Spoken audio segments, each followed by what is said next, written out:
Alright guys, welcome back to the YouTube channel for our second video of the day, and this time we're going to talk about, or I wanted to have a reaction to Liverpool's transfer window here in January, or back in January, just closing on Monday, and the Reds picking up two centre backs to improve the team, and both moves, in my opinion, fantastic moves by Liverpool, and really showed off once again the money ball ideas that the transfer committee headed by Michael Edwards institute. A fantastic moves where Liverpool spent just £500,000 in the transfer market to wrap up the signing of two very good centre backs that are going to augment this team very well. Now, of course, we know the big three right there in front of you: Joe Gomez, Virgil van Dijk, both with knee injuries and likely to be out for the rest of the season. I know that there is hope that one or both could be back before the season ends, but I'm not really sure if that's going to happen. I know they're both rehabbing. I've seen pictures through social media where both players are rehabbing their injuries, and there's potential that they could be back, but I am not so hopeful that they can get back to the high level of play that they need to be at. Now, last week, or actually on Monday, Joe Matip was ruled out for the rest of the season for Liverpool with an ankle ligament injury that's been bugging him all season. Now, if you remember back to the second Merseyside derby of the season in 2019-20, we saw Matip suffer an injury with Richarlison's stamped on his ankle and foot, and I believe that is the same injury that's been bothering him this whole season. So now he's unfortunately been ruled out, and it's unfortunate because I love Joel Matip. I think he's a fantastic center back, very classy, very good on the ball, very good in the air, and in my opinion, I would rather have Matip next to Van Dijk at the back rather than Gomez, because I feel like Gomez over the last 12 months has shown himself to be a bit injury prone, or not injury prone, I'm sorry, mistake prone. But Liverpool, the big news is, though, that they did sign two centre backs, Ben Davies from Preston North End and Ozan Kabak, and I'm going to butcher that name as I go on with this, from Schalke. And as I said, Liverpool only spending £500,000 in the transfer market to land these two players. Now, Davies arrives from Preston North End for just £500,000 initially, and that can rise to £1.6 million plus a 20% sell-on clause in the contract with Liverpool and Preston North End if the Reds cash in on him in the next 12 to 18 months, which by a lot of accounts, or that I've kind of come across, it feels like Liverpool have signed him just as a short-term replacement for the current center back issues, and he could be moving on sooner rather than later, even though his contract is, according to Transfer Market, until 2025. So, like I said, he arrives for an initial £500,000. And one of the great things about Davies, not only is he 25 years old, so he's still very young, but he's a left-footed center back, and Liverpool's only option, left-footed option at center back currently. So he is going to be a massive gain for the Reds. Now, unfortunately, I really like Nat Phillips. I think he's played really well this season when he's been thrust into the center back position next to Fabinho, or next to Jordan Henderson, and I think he's done really well. And unfortunately, this is probably going to be him seeing more time on the bench now after the signings of Davies and Kabak. Phillips, a lot of class there, a lot of potential as well. I think he's 23 already, though. Helped Stuttgart get to the Bundesliga last season, helped them earn promotion, and is a very good player in my opinion. Very good in the air. A lot of fans don't seem to be too high on him, but I am. Unfortunately, he is likely to take a backseat role now with these two new center backs arriving. Davies, of course, like I said, he comes from Preston North End, who had the chance last summer to sell Davies to Bournemouth for around £10 million.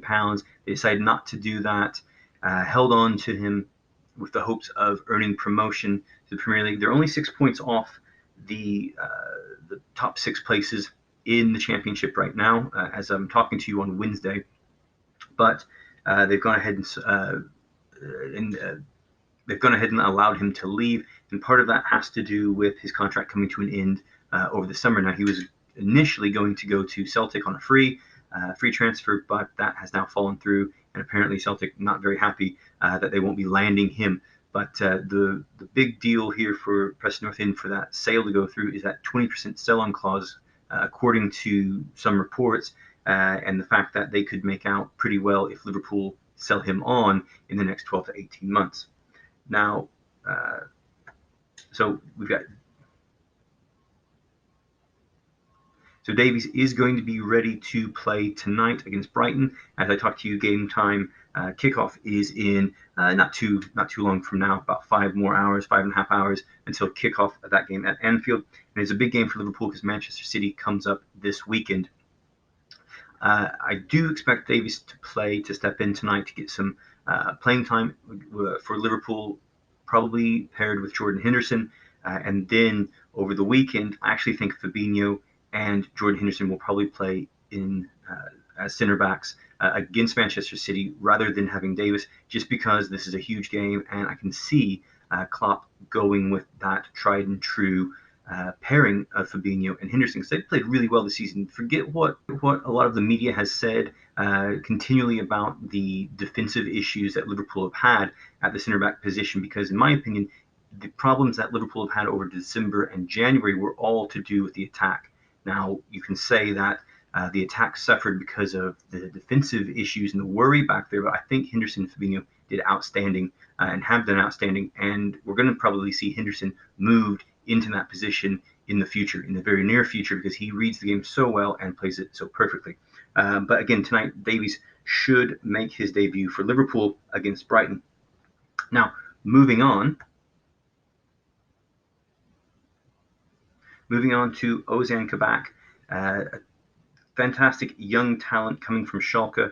It always seems that Schalke lose their best young players. We've seen it with Leroy Sané, with Mesut Ozil. They always lose these young players who are always excited and ready to leave the club and go on to other teams, and really to the detriment of Schalke. If you could come up with a great best 11 for Schalke from over the last 20 years from the players that have left the club. Now, Kabak, he played 14 times for Schalke in the Bundesliga this season, played 42 times during his time there at the Gelsenkirchen club. And the worry that you would have is that Schalke conceded 49 goals in 19 games in the Bundesliga, the most of any team. They are on their way to relegation in the division. But as we saw with what Liverpool did with Andrew Robertson back a few years ago, they plucked him away from Hull City after they were relegated, and he's turned into one of the best left backs in the world. And the same thing could happen with Kabak. He's only 20 years old, and he's got a bright future ahead of him. Liverpool are buying a future center back here. He's good now, but he's going to be much better later. So with Davies, they are buying a player who can contribute right now. Kabak is a player who can contribute, but is going to be more used in the future. Now, that's actually if Liverpool pay I believe it's £20 million to make it a permanent deal coming up this summer. So that is a deal that could happen. And because of the signings of these two center backs, we're going to see Rhys Williams drop down to the under-23 team. He's gotten quite a lot of playing time this year. A lot of people were high on him, but I think we've seen over the last, few appearances for Williams, he's been a little bit over his head. He had a poor performance against Manchester United in the FA Cup 4th round, and I think that's going to be the last time we see him for a little bit for Liverpool. But there's a lot of good things happening with these two signings, and just a couple of weeks ago, there were a lot of people, media as well as supporters, who were complaining that Liverpool weren't addressing these issues, but they did. And the best part about it is they didn't break the bank. They were really smart with their money and used that money ball mentality that they've used for so many years since the arrival of Michael Edwards to get these two players. And I can't argue with these two signings going forward. Now back here with these three gentlemen, hopefully they will be back very soon and can add to the two new centre backs that Liverpool have added. Now again, back to Nat Phillips, it's probably likely that he will be moving on next summer. There's the possibility that he was going to move teams the previous offseason to this, but because of Dejan Lovren leaving and then the injuries that Liverpool suffered, he was kept. There are going to be a lot of teams that are interested in signing him and adding him, and that should be a decent windfall of transfer money for Liverpool when they move him on finally. So that is my reaction to Liverpool's transfer market activity in January. I think a very good transfer market, transfer window, bringing in two center backs, one experienced that can contribute now, one who is looking towards the future but can also do some good things right now. So Liverpool again play Brighton tonight in the Premier League, hoping to keep pace with both Manchester clubs and set up that big match at Anfield this weekend against Manchester City. So guys, thanks for tuning in for this here on my YouTube channel and checking out the reaction to Liverpool's signings of Davies and Ozan Kabak. If you like what you saw, please give a thumbs up and subscribe to the channel. And also check out some of the other videos we have here. I've been doing some different football shirt showcases this month.